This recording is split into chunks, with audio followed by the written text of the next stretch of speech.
I'm ready. Good morning. Thank you for joining us today for our 20th meeting of the Board of Lake County Commissioners. Would all those who are willing and able please rise and join me in the Pledge of Allegiance to the flag of our country. I pledge allegiance to the flag of the United States of America and to the republic for which it stands, one nation under God, indivisible, with liberty and justice for all.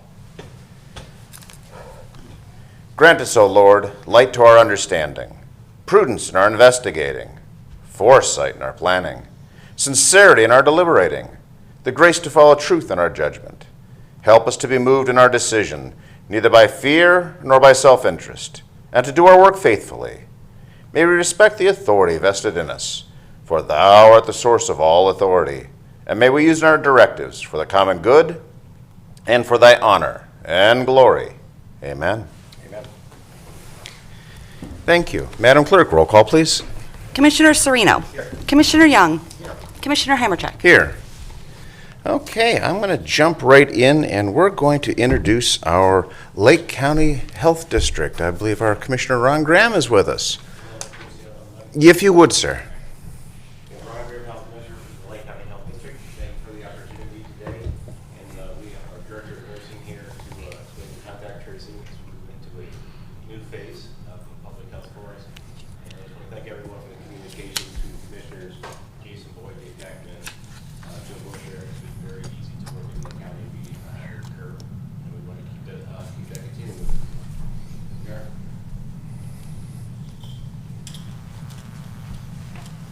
Good morning.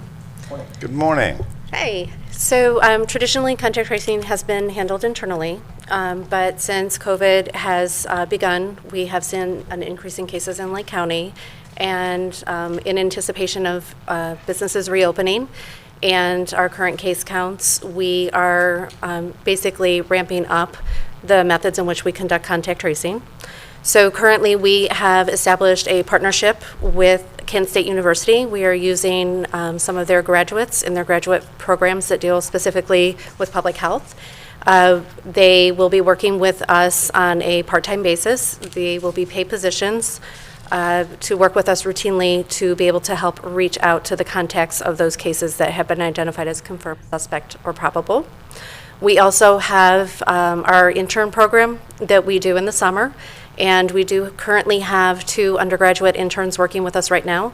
They underwent training yesterday, and they are currently at the department right now working with our epidemiologists on doing contact tracing. And then we also have a lady who is a physician. She did not complete her residency.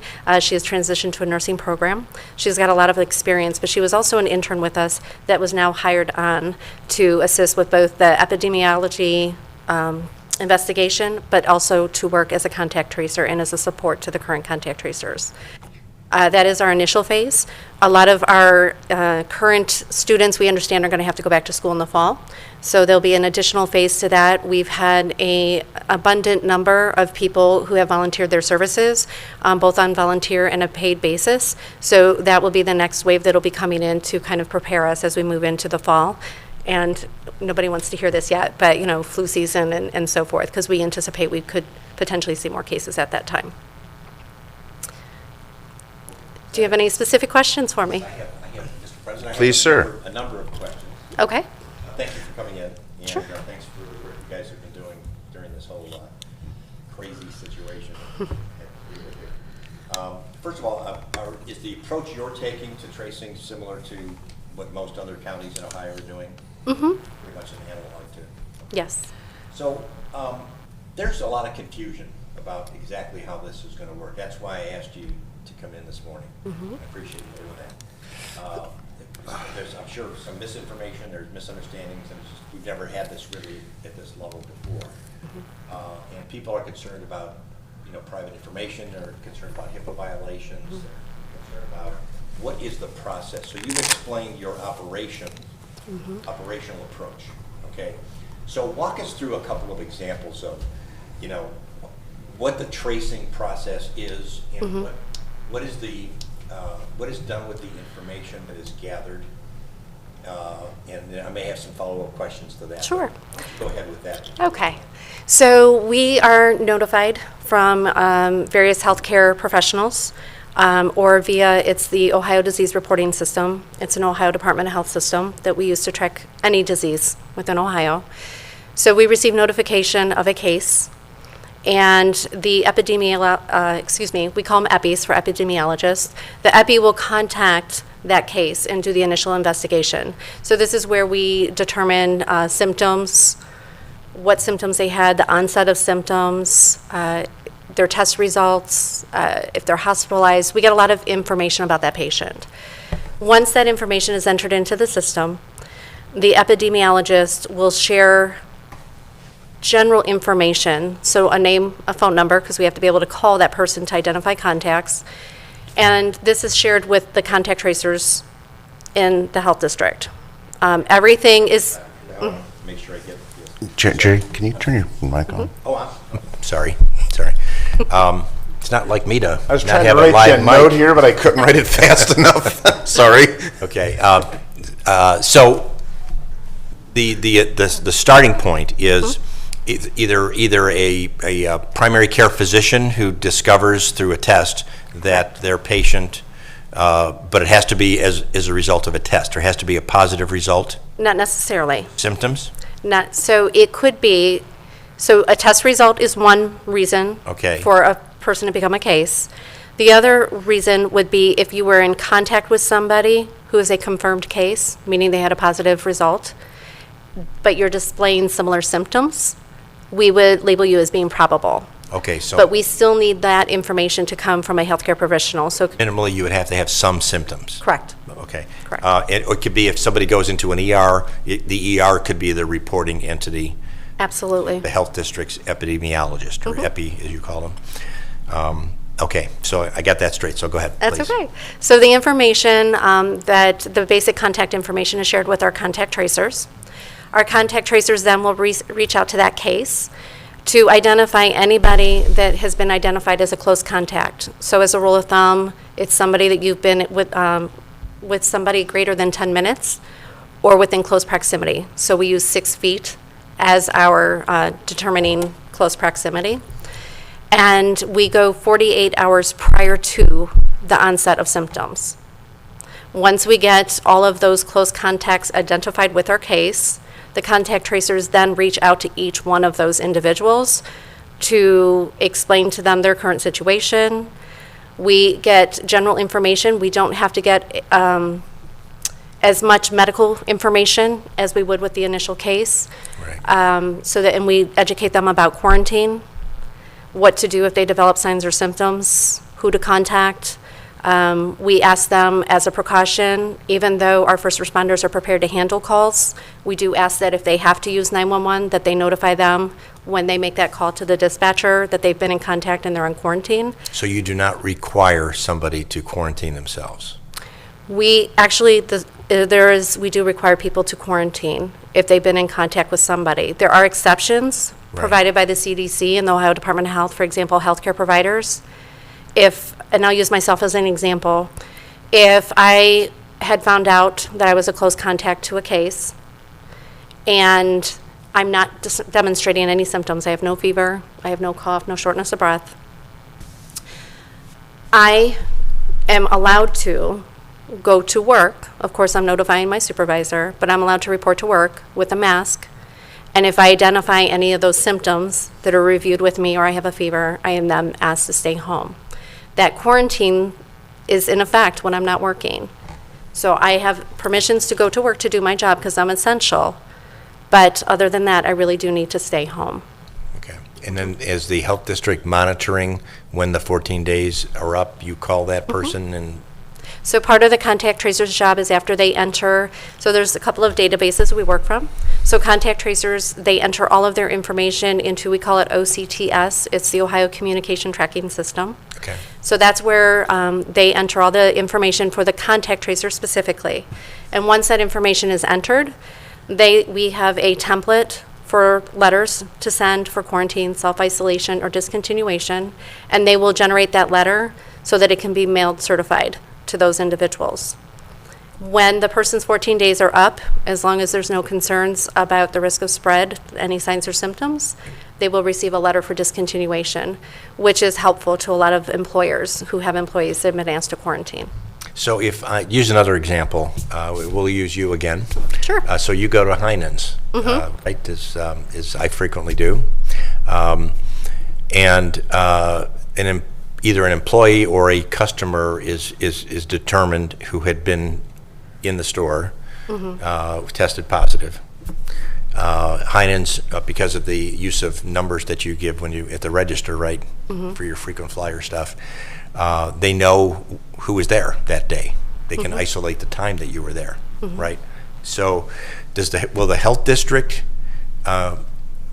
require Heinen's to disclose the information of everybody that was there within some period of time when that person was likely to have exposed other people? And is that contact tracing going to occur then to all of those customers that were there? If I was a customer there, am I going to get notified and say, the guy in produce who was stacking oranges tested positive yesterday and you were there? Will that happen, and what will I be asked to do? Well, first of all, the guy stacking produce should have been wearing a mask. And let's assume he was, but he still tested positive. Right. Because that's not 100%. Right. So, employers, they do have certain things in place. Yeah. And what they'll do, and hopefully everybody's abiding by those things. And if not, we do follow up. But, so this particular individual that's stacking oranges is masked. Because he's masked, he's not really, the risk to other individuals is already considered to be low. Excuse me.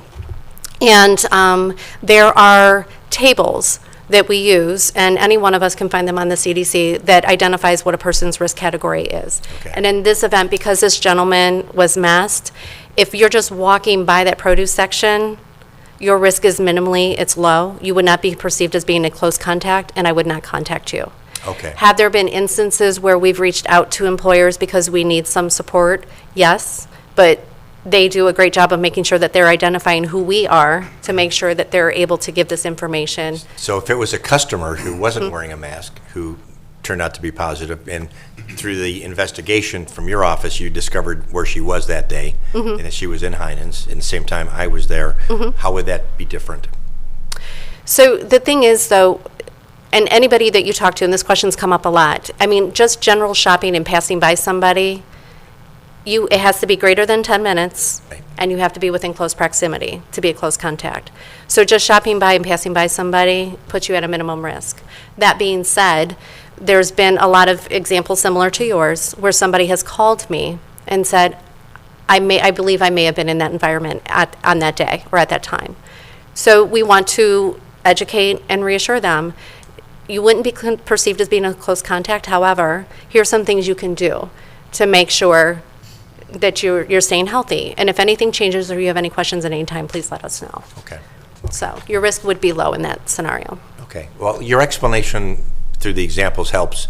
And I would, I'm not sure, I haven't been to your website in the last week, but is the process, would these questions be addressed in your website on explaining what contact tracing is and how it's going to work? If not, I would highly recommend it, because there is a lot of confusion out there. Okay. You understand it very well. It's your business. And now we understand it a little bit better. But, there's a lot of people out there they're very concerned, and, accuracy of information is not always the objective.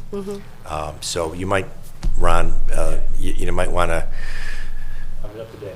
Yeah, I would, well, people just need to be comforted that their personal information is not going to be exposed, and how and when and under what conditions might they be contacted by a tracer, because I would think your tracers would like that, because otherwise they're going to get some nasty people on the other end of the phone if they haven't And that's already. what we do. We make sure that when we're having those conversations with everybody, I'm like, put yourself in their shoes. What if you got that call? How would you feel? And for the most part, anybody who is a case, they've done a very good job letting those close contacts know. So most people have the heads up before we're calling them. But still, you're not going to change the time you spend with them to make sure that they understand. Mr. President, I have just one final question. Please, sir.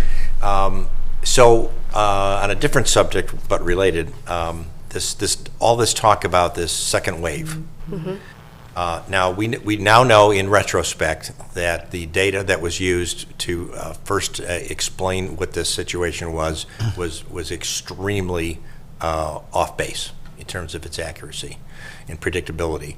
But nonetheless, the population scared the hell out of everybody, okay? Maybe there was some good reason or some good aspect of that it got people to take it seriously, but whatever. What is the scientific information that suggests that all of these folks talking about this second wave in the fall, that supports the likelihood of that even happening? Well, when we saw our influx of cases in Ohio, it was people were just going about their daily business. They weren't following those standard precautions, the social distancing, the masking, the hand hygiene. So as things gradually open, which I understand the necessity in doing so, there are going to be people that we really want them to follow those precautions, but not everybody's going to. People do get lax, whether it's intentional or not. And that is where we anticipate that second wave coming from, is just, So there's no scientific explanation for if there predicting is, that? I'm not the person to give it. I could get it for you, but I would like to know, because yeah. the media is trying to scare the heck out of people, and we've had enough of this. And but let's not put people through something. I'm Right. not suggesting that we don't take precautions, of course, but I'd like to know, if the prediction is based upon the likelihood of people getting lax. That's not scientific in my book. I'd like to know what the medical information suggests about a second wave likelihood, and I haven't heard that anywhere to this point. So I don't mean to put you on the spot. That's okay. That's not your specialty area, but if we could find that out, because I think the people in this county need to know whether they should believe that, and we don't want people to get lax, but let's not scare the heck out of everybody, Okay. when there's no scientific basis for it. well, I will reach out to our medical director, and I'll share the information with Ron, and we can get that for you if there's anything out there. I do know that there are a lot of physicians that are studying and tracking this, but as far as the extent of the information that they're able to share, depending on if it's research-based or not. Because some of the I'll let you second wave could be just a much higher frequency of testing for people that are asymptomatic, right? So we want to make sure we understand cause and effect here, that if in August there's a the cases grow, that we can attribute one way or the other that to either lax following of the practices or just more testing, that those cases were out there to begin with, we just didn't know they were there. And So- that is part of that, is we are going to be able to identify more. That would be the second piece of it, but Okay, statistically speaking, I will check for you. thank you. Appreciate that. Any other questions? Yeah, I Mr. Young. Firstly, in reference to Commissioner Serino's questions, I really respect his line of questioning. I think that it makes perfect sense and really highlights a problem right now, and that's simply that if we have a society of terrified citizens, we find that suicide rates go up, drug overdoses go up, poverty rates increase. With that, death rates increase. It's a dangerous thing to simply tell people, you're all going to die. That's an exaggeration, obviously, but we have to be careful. And you folks are kind of at the heart of it. And I think you've done a good job. Ron, we've had a lot of interaction. Ron's always kept a kind of a balanced, moderated attitude toward the whole epidemic, concerned about public health, but not blowing it out of proportion. A specific question. I thought I overheard you say that for the tracers, the contact tracers, they would look back at someone's interactions over the last 48 hours from the time that they've been identified as a potential problem. Is that accurate, 48 hours, or did I misunderstand you there? So they will go back, they will identify the date that person's symptoms began, and then we go 48 hours prior to that date. So if I'm sick on May 20th, that's when I have my first symptom, they're actually going to go back to May 18th and identify anybody that I've come in close contact with. I always understood that the incubation period was 14 days. That's what I was told. Right. So if they get symptoms on Wednesday, why only look back until Monday? Wouldn't you look back 14 days prior to that? So when I'm contacting somebody who's been in close contact, so if I'm a confirmed case and you're a close contact of mine, because the incubation, I'm going to ask you, what date were you in contact with the sick individual?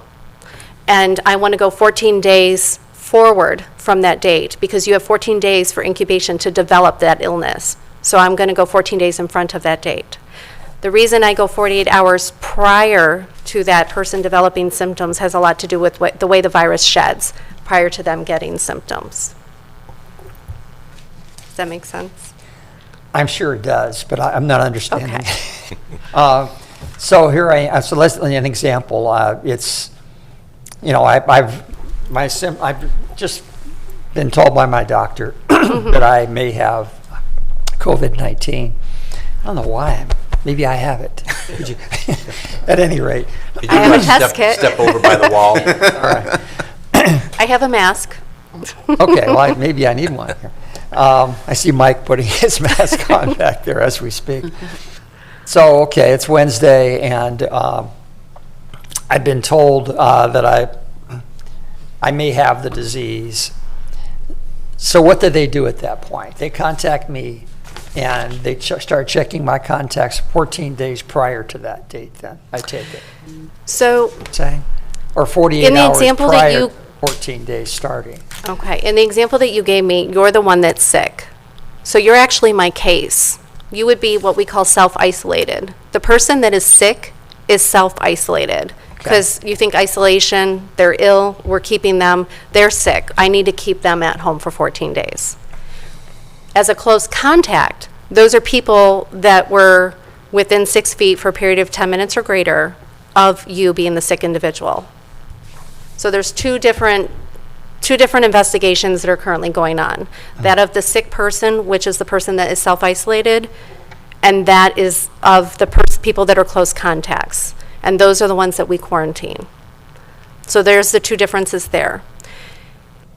If I was a close contact of you, so you got sick on a Wednesday, and I happened to be in your office on a Wednesday, and we were in the office for a period of time over 10 minutes, I would be identified as close contact. I would be asked to quarantine for 14 days from the date of my contact with you when you had symptoms. My contact tracer, part of he or she's investigation, is to look at everybody that you've been in contact with when you were sick with symptoms and 48 hours before those symptoms developed. I see. Does So you're that? not checking on what caused my illness per se in our Well, example. that's a different investigation. Yeah. So there's two different things that are going on that are, they do overlap and intersect at some point, but we have two different parties working on two different things to help kind of streamline and make it more efficient at the health district. So there is another investigation that might happen based upon my illness, which of course I'm most concerned about. So are we. As are we. Yeah, that's right. So there is another investigation where the tracers would look back 14 days prior to my exhibiting symptoms. We don't go 14 days backwards. Oh, We go okay. 14 days forward. Because of the incubation, Talking about to trace the source of my illness. I only go 48 hours prior to your onset of symptoms. Interesting, okay. And we just keep- one more question. That's okay. And this isn't directly related to contact tracing either. Mm-hmm. But in reference to reported deaths, Mm-hmm. there's what's probably a myth out there that says simply that there's so many deaths in the nursing homes that are due to COVID-19. And that the reason for that is that those folks have so many complicating illnesses of one sort or another in many cases.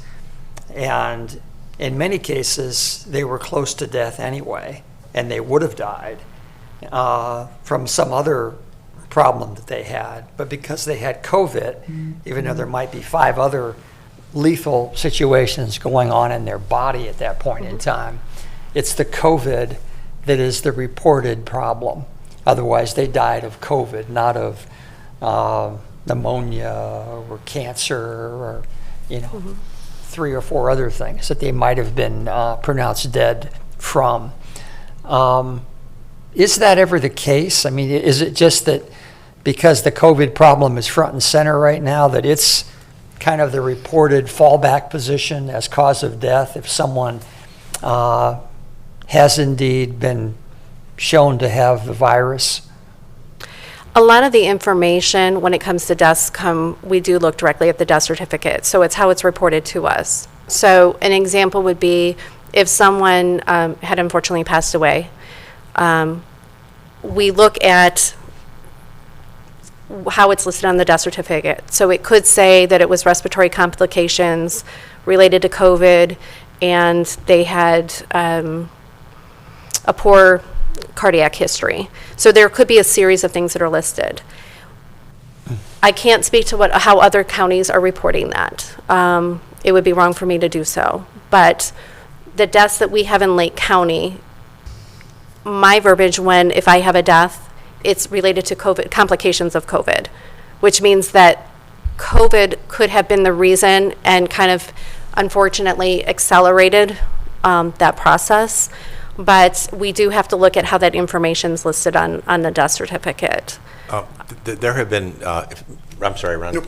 You finished? Go ahead. Right. That's fine. But Go people a lot of the demographic, like the statistics, people will say like COVID deaths. I prefer COVID related, but semantics. Well, the governor of Colorado recently changed the protocol for reporting and counting COVID-related deaths because he found that there was great liberties being taken with coding death certificates as the primary cause of death.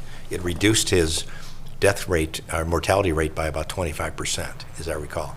So there's reason to suspect that coding is for whatever reason, I don't care whether it's purposeful or not, if it's not accurate, it's not conveying the right information to the public.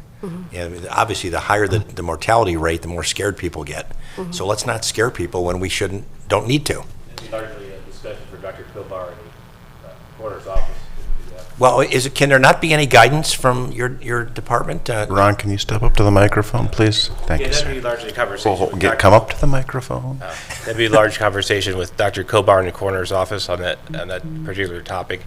It's been around for many years that they kind of have some liberties with how they report that from SIDS to other cases, so we just need to have that discussion. Ron, your department is responsible for health statistics in the Correct. county. And if health statistical information that you're getting supplied to you it may or may not, if you suspect it might not be accurate, I would say you have a dog in the hunt for sure. Yes, so we work to make through- sure that is reported correctly. Yes, yeah, we would do that through our state association most times, Association of Ohio Health Commissioners. I could bring that up to the group.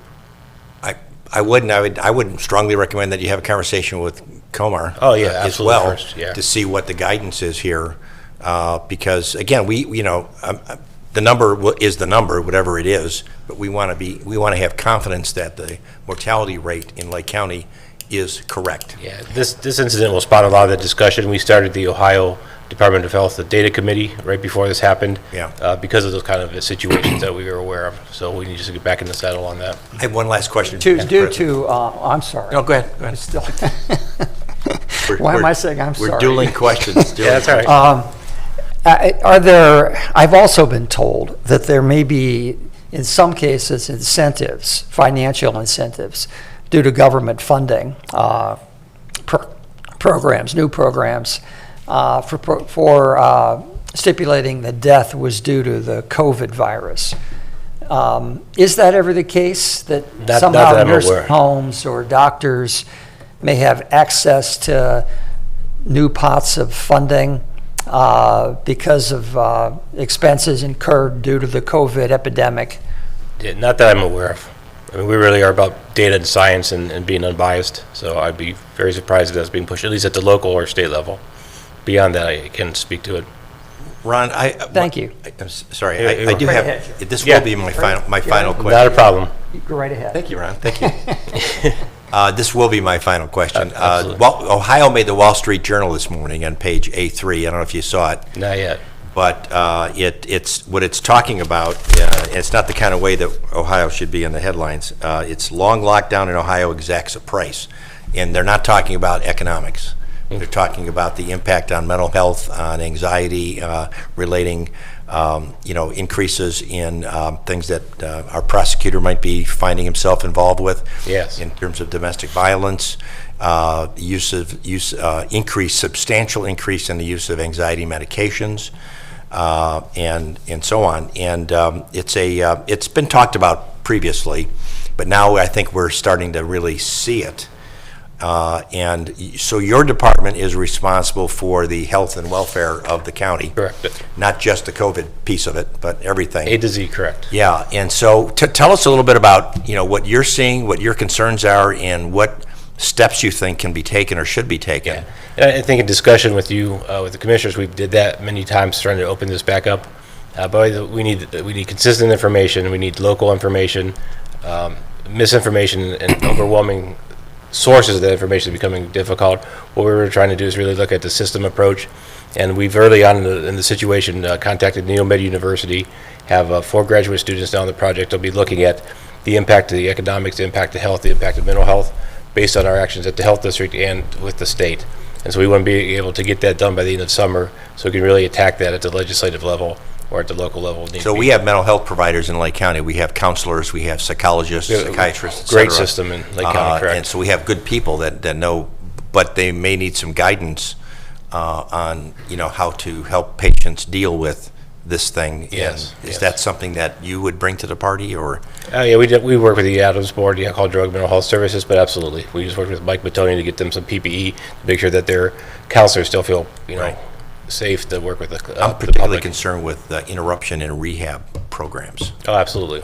Because you got people there who are at some point on the continuum of recovery with things interrupted Yeah, and taking steps backwards that Yeah, could it's very really scary that hurt. we may have more deaths because of what we did versus what we prevented with COVID. The data's not out there yet, but we have to be conscientious that the cure may be worse than the disease.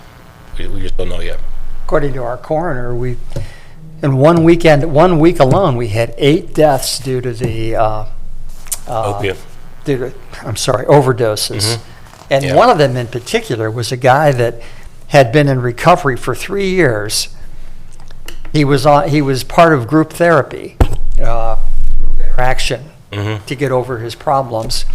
They called the group meetings off because Yep. of the social distancing, and he just went out, got drugs for the first time in 3 years, and died as a result. He overdosed.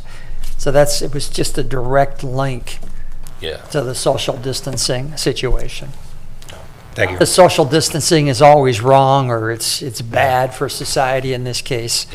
But, the state took an approach. It was with the right one. We won't know yet, but there's certainly things we know already that were missteps, and we could have did it differently.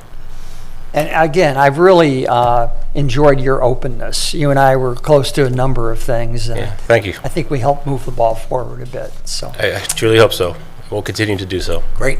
All right. Thank you. Thank you very Don't much. run away. Now you got to do the rest of the story. So I do want to face-to-face thank you both. Thank your staff. I will say that your use of local control has been appreciated. I can honestly say I've been there right from the beginning with you folks and helped try to organize things. You've picked up your area of responsibility perfectly. You've interfaced seamlessly with the mayors and city managers. I also want to say that our resolution that we adopted a few weeks ago, that largely the governor a few hours later did, that was no accident. The data I'm hearing from Columbus that you folks are sending down is accurate, timely. You actually answer questions. And one of the things that I'm very proud of with Lake County is we do lead the way in a lot of areas. And largely that's because of the effort that you folks are putting together. Accurate, timely information. That's really appreciated. And you're very open today, coming to our commissioners meeting. Much appreciated. You know, Thank you could, so much. You could have wired it in, but you came here face to face. And I think that's also building confidence with our public, that we're getting back to what we used to call a normal way of life that we all took for granted. But the level of professionalism and commitment, your work with Lake Health, Cleveland Clinic, University Hospitals, Metro, amazing. You know, the data that you, Ron, I always hear you say, let's go with the facts, let's go with the details.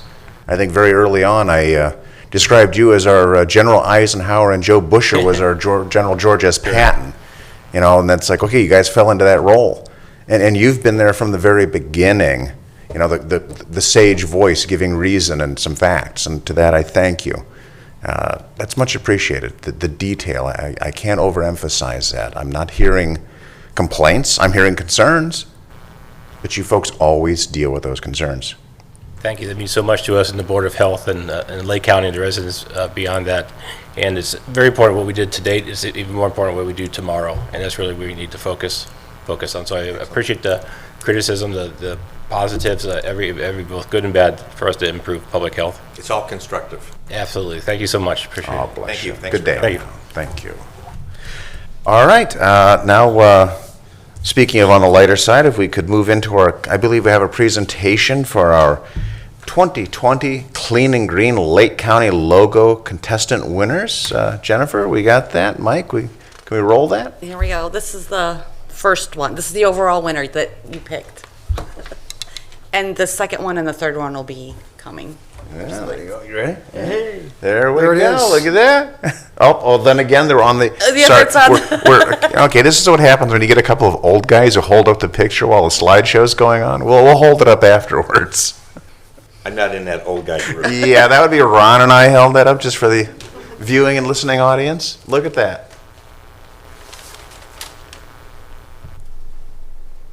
And we're very fortunate. These young people put a tremendous effort in. Historically, they do come to our commissioner meetings and we do a presentation, but obviously with the current health situation and restrictions, these young folks were kind enough to work with the schools and our utilities department to put together this slideshow and to present themselves and to show their works.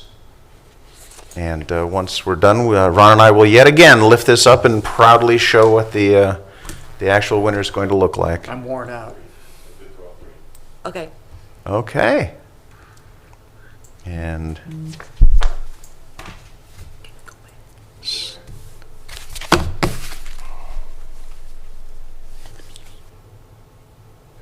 okay, there you go, folks. Now you've had a chance to review each of them. And this is our overall winner. And there you go. Now we'll go live.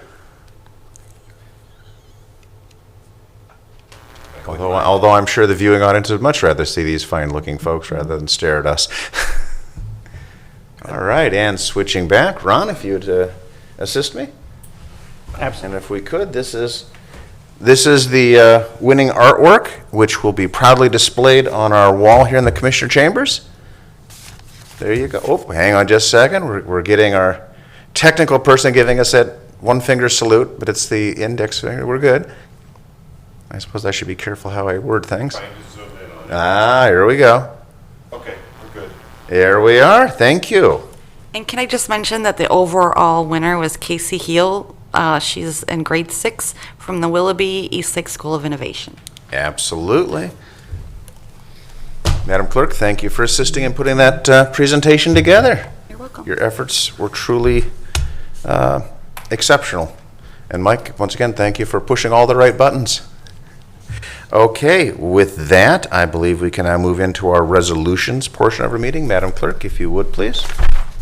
In the Utilities Department, resolution establishing accounts within Lake County Department of Utilities Water Project Funds 595 to be known as 174-84 Tank Painting Project 436W. Move to adopt? Second. Discussion.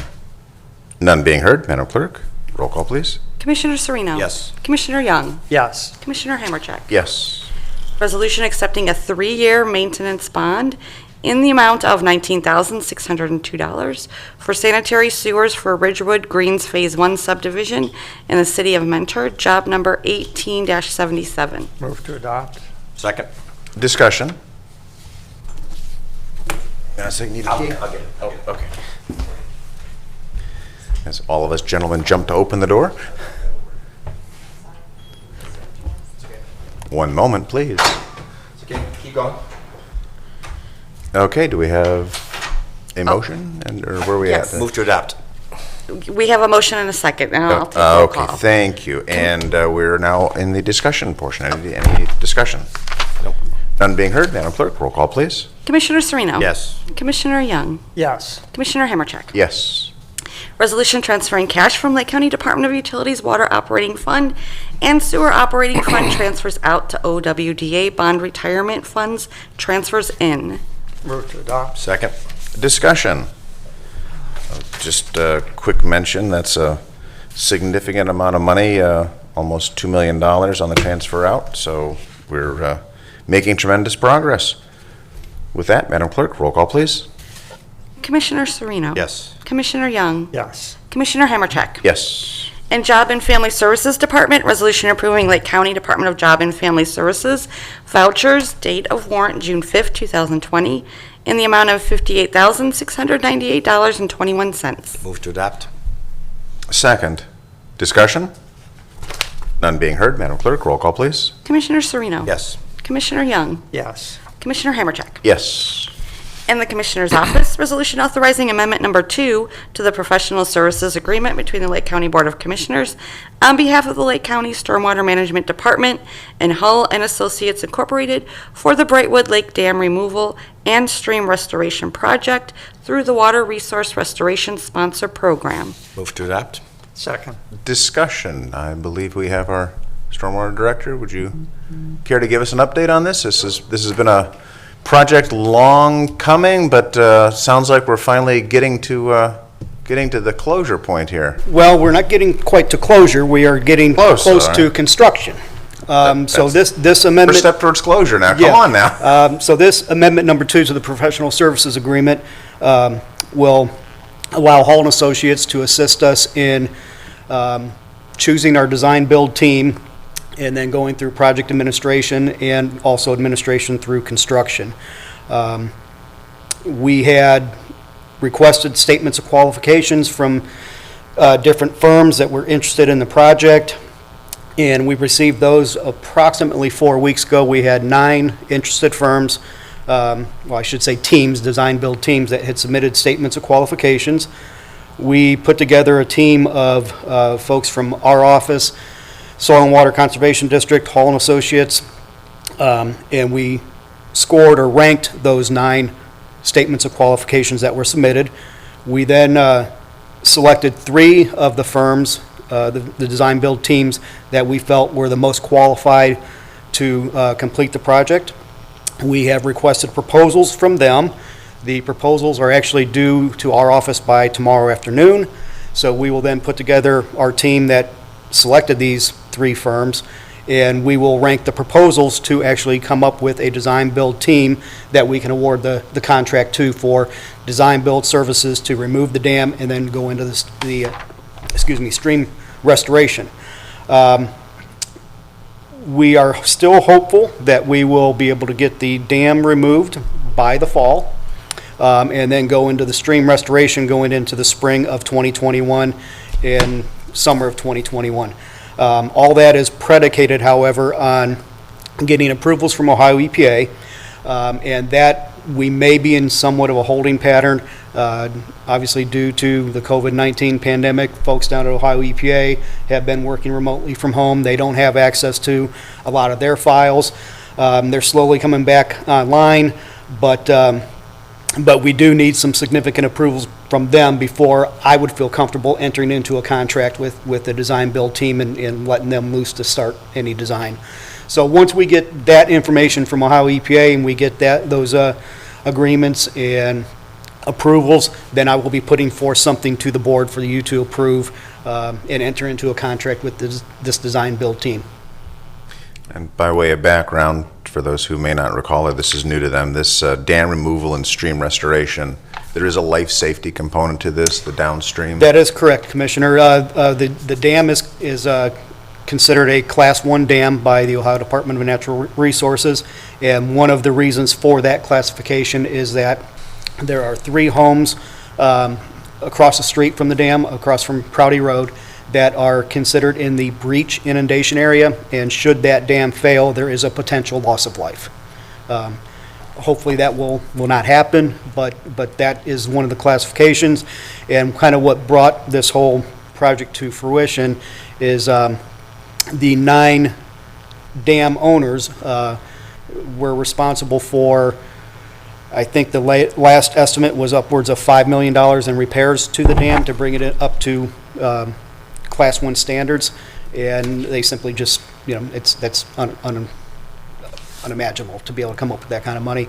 And then at one point, I want to say about 4 or 5 years ago, Ohio EPA classified the dam as an impediment to fish habitat and aquatic uses, so that qualified it for this grant program that we were successful in obtaining the funding to do the project. Did you refer to the owners as those dam owners? They are, Did you really? yeah, they get a chuckle out of that quite I a bet bit. they do. Yeah. Oh, yeah, and we're doing another dam amendment, yeah. Yep. So we can have all kinds of fun with that. Exactly. But again, as you know, I always like to give credit where credit's due, and your leadership has helped secure these funds. Your guidance has gotten, I believe, the majority of homeowners to agree with the restoration. Yeah, there are approximately, including the 9 dam owners, I want to say there is about 42 to 45 landowners that surround the lake, and we were able to get 39 of those landowners to agree to do the project. So, yeah, so we are in good shape in that regard. We are hopeful that, we're pretty confident that we will be able to fit the stream restoration into that footprint of all those parcels of land that they agreed to an environmental covenant. Now, those, and this one's going to be a new question, those homeowners that chose at this time to not participate, when they see that things are going well, would they have an opportunity to be late adopters? It depends. That would be a question for the Ohio EPA. They pretty much gave us a steadfast deadline of June 1st of last year. Okay. And so we worked diligently to notify the landowners that was our deadline and that they may not be able to participate going forward. We've had some conversation with Ohio EPA that, should a landowner wish to participate at a later date, would they be able to? And they kind of gave me the same answer I just gave you. Well, it depends. We'll see if we can get the environmental covenant approved in a timely fashion. Also, we would need to do title work on the land, and so there's. But the owners had plenty of time. They had plenty of time. Yes, sir. Decide. Yeah. We held a number of public meetings. We showed conceptual views of what it might look like. We made it very clear that if you choose not to participate, you may not be able to participate at a later date. And because we are using these particular funds, the contractor will not be able to go onto your land. We will delineate your property line, and that will be the limits of our grading. And whatever that means at that transition point, whether that's a drop off into your yard or whether it's a vertical face, we can only go up to that location. And so they made that decision. So the advantages of participation are that the new route of the river? The stream restoration, yeah, we'll be able to transition onto their land and make a nice transition. And then also, through the process of stream restoration, we are going to be doing native plantings, trees, shrubs, different things like that. So we will be able to landscape that also and try to do some things to protect their land from any particular erosion issues or anything like that. Just real quickly, the homes, and many of them were built with decks and things of that sort to enjoy the lake, right? Well, yeah, there are some homes that have structures that are into the lake, little docks or what have you. And they've been made aware that those would be removed, and they're okay with that, because if we're doing a stream restoration, they don't want that deck out in the middle of nowhere with no lake around it. So, yeah, they're aware of it. Okay. Okay. Thank you. Very good. Thank you, sir. You're Appreciate all welcome. Thank do. you. Okay, further discussion? Nope. Madam Clerk, roll call, please. Commissioner Sereno? Yes. Commissioner Young? Yes. Commissioner Hammercheck? Yes. Resolution adopting an electronic signature policy pursuant to Ohio Revised Code 304.02. Move to adopt. Second, discussion. Jennifer, did you want to add anything to that? No? Okay. All right, with that, Madam Clerk, roll call, please. Commissioner Sereno? Yes. Commissioner Young? Yes. Commissioner Hammercheck? Yes. Resolution declaring the Lake County Board of Commissioners regular meeting schedule beginning June 4th, 2020. Move to adopt. Second. Discussion. None being heard, Madam Clerk, roll call, please. Commissioner Sereno? Yes. Commissioner Young? Yes. Commissioner Hammercheck? Yes. Resolution to enter into a memorandum of understanding with the Ohio Treasurer's Office to administer a stable account plan for direct deposit earnings of qualifying Lake County employees. And I'd like to be the one to make the motion to adopt this resolution, please. Second. And discussion. I'm just going to throw a couple little things out there. This, if adopted, which I assume we will agree on this would put Lake County on the map. We will be the first county to be adopting this program, working with our Ohio Treasurer. And this is definitely going to be a best practice. I think this is also going to be a tremendous asset as far as those people who are receiving assistance, that they're not going to be hitting that wage plateau where people actually have to stay part-time rather than full-time. They can't work extra hours, where they're going to be able to be a direct, how can I say this? It will allow them to be more productive and to be better servants and to do more and not be penalized for making an effort to get off the public rolls. So with that, do we have any further discussion? Nope. Very good. Madam Clerk, roll call, please. Commissioner Sereno? Yes. Commissioner Young? Yes. Commissioner Hammercheck? Yes. Thank you, gentlemen. And the Finance Department, resolution approving payment of bills as listed on the Commissioner's Approval Journal in the amount of $803,875.68. Move to adopt. Second. Discussion. None being heard. Madam Clerk, roll call, please. Commissioner Sereno? Yes. Commissioner Young? Yes. Commissioner Hammercheck? Yes. Resolution approving purchase orders as listed on the Commissioner's Purchase Order Approval Journal in the amount of $301,708.38. Move to adopt. Second. Discussion. None being heard. Madam Clerk, roll call, please. Commissioner Sereno? Yes. Commissioner Young? Yes. Commissioner Hammercheck? Yes. Resolution increasing appropriations for various non-general fund accounts. Move to adopt.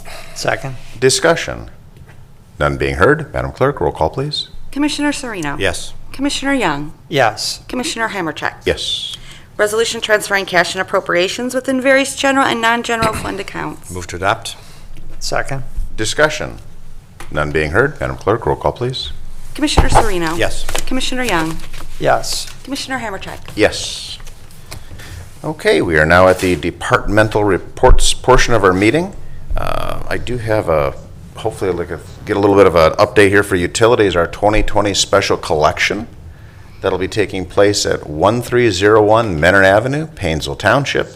Enter from Mentor Avenue only.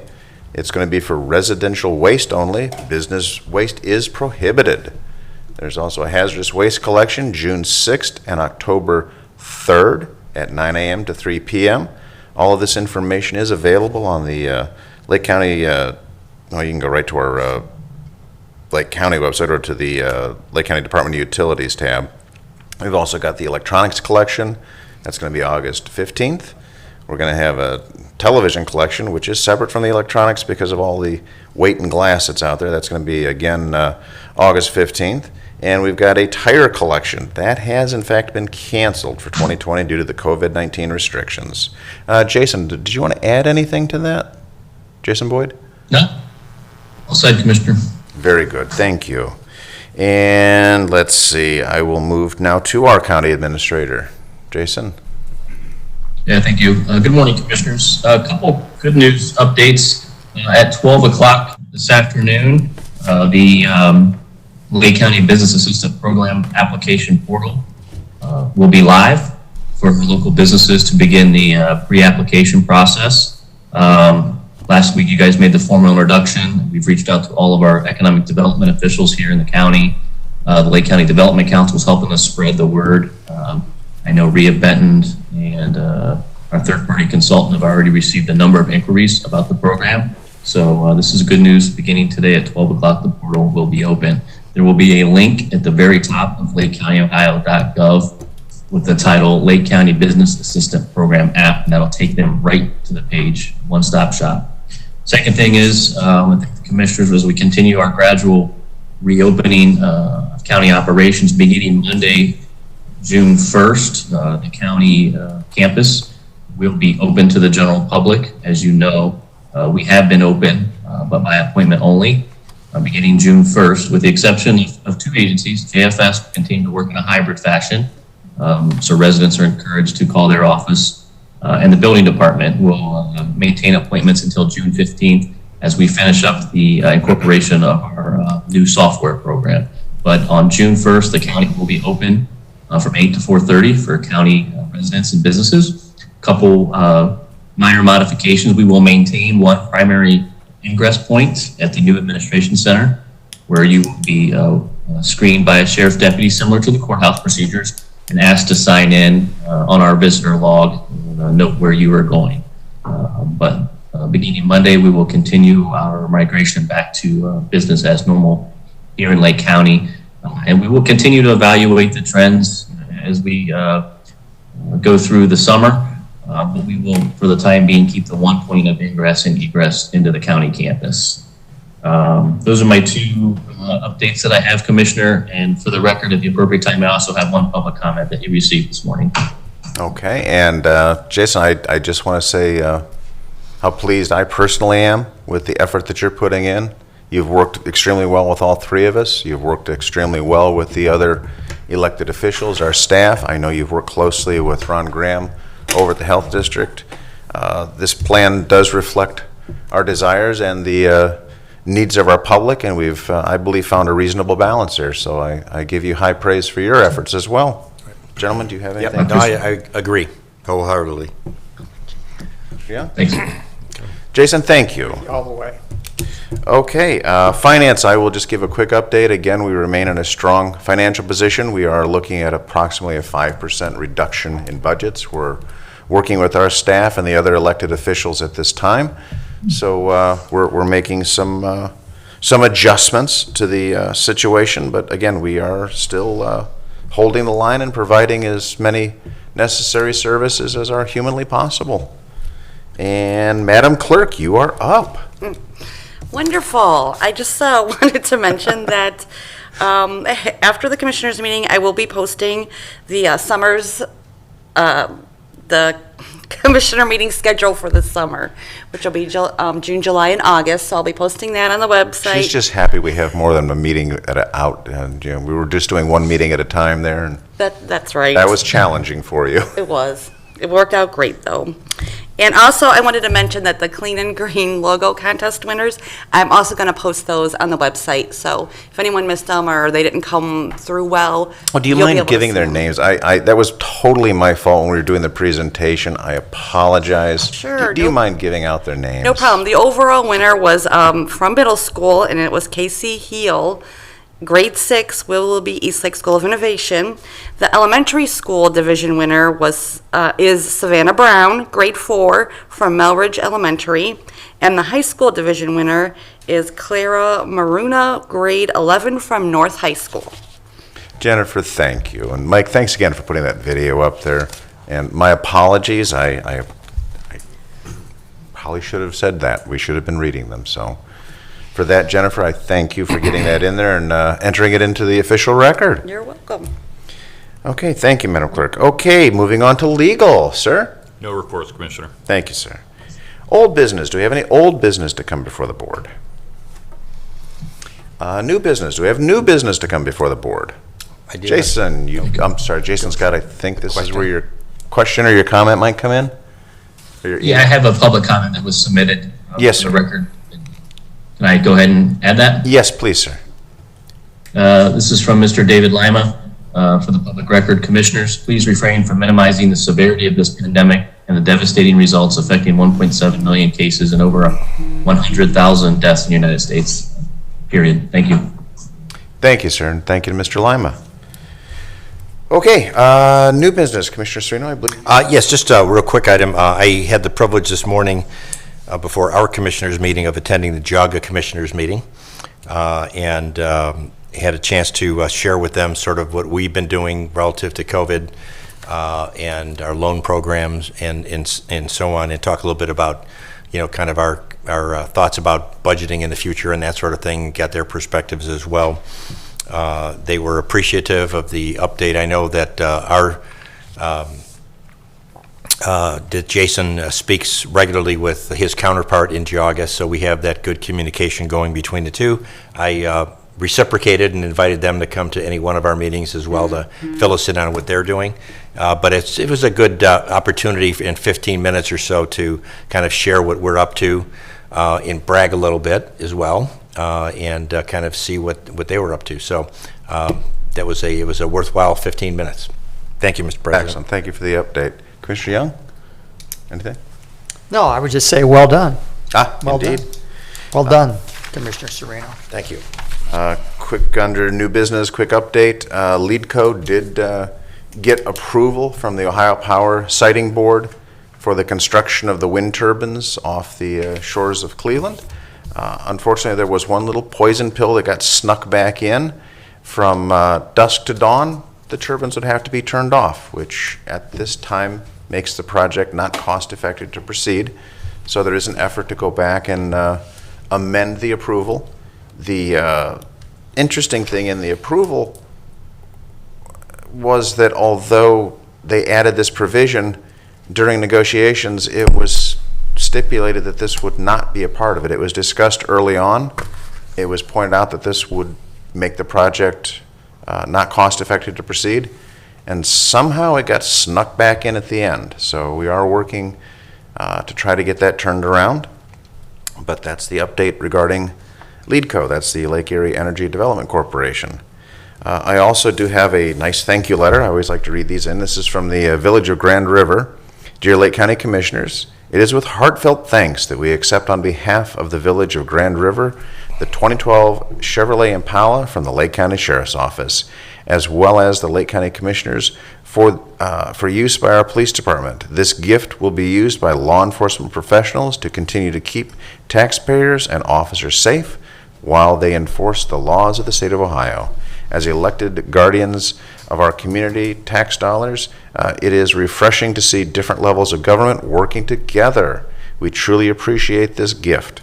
So I think that this letter does represent just how well this board has been working with local elected officials, and I think it's fair to say that we have a great working relationship with our mayors and city managers. I know, Ron, you've been a regular attendee of the Tuesday, Thursday meetings that Mayor Morley chairs and hosts. I think it's safe to say that we do have a voice, and we are working with our colleagues throughout the county to meet the needs of the people. Commissioner Young? Yeah, thank you, Mr. President. There is one thing, I'm kind of call on Jason here if I could. Jason, we've worked a long time. Well, we've worked with the folks working on the building permitting process, the automated process. You mentioned that in some of your emails to us here recently. How's that coming along at this point?